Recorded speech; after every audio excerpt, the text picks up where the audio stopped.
For today's video mga lods, sasagot po ng isang katanungan, siya po si Louie J. Bahar. Sabi niya, bakit minamasahe pa ng babae ang petchay nila habang binabayo? So, napapansin niyo lods, no? Karamihan sa mga babae kapag kayo ay bumabayo, no? Sino sa inyo naka-encounter talagang minamasahe pa yung petchay nila, ginaganon?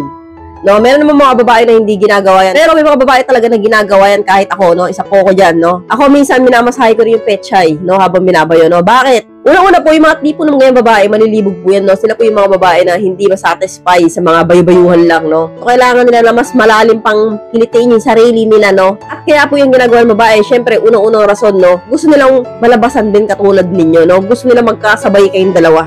So, mapapansin niyo habang binabayo yung isang babae, ginaganon yung petchay niya, no? So, sa bandang taas. So, ibig sabihin po niyan, gusto niyang magkasabay kayong dalawa.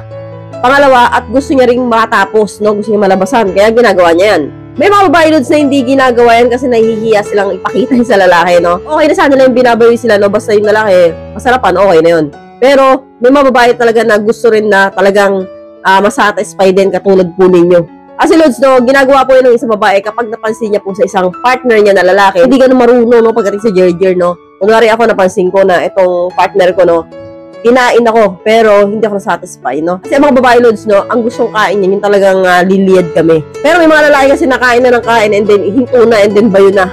So, ang gusto ng babae, yung talagang hanggang dulo, makikiliti kami, masasatisfy kami. Kaya po, kapag kumain kayo, kailangan wagas, no? Hindi yung parang patikim-tikim lang kasi po ang babae dyan mabibitin. So, ang gagawin talaga ng babae, mamasahin niya.